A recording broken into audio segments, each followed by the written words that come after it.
চলো আজকে আমি তোমাদের সাথে শেয়ার করব আমের চাটনি রেসিপি। প্রথমেই তোমাদের বলে রাখি, আমি কিন্তু কোনো রাঁধুনি নই। আমি জাস্ট তোমাদের সামনে একটু তুলে ধরছি, যেহেতু আমি বাড়িতে রান্না করছিলাম, ভাবলাম কি তোমাদের সাথে একটু শেয়ার করি।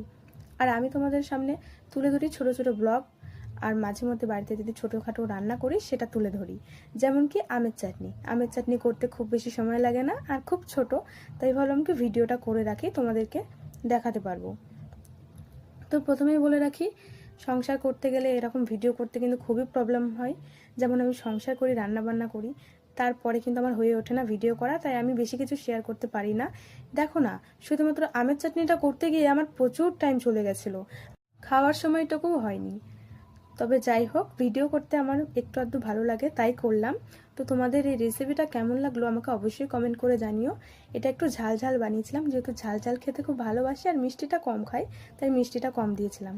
তো তোমরা চাইলে এভাবে করতে পারো। টাটা।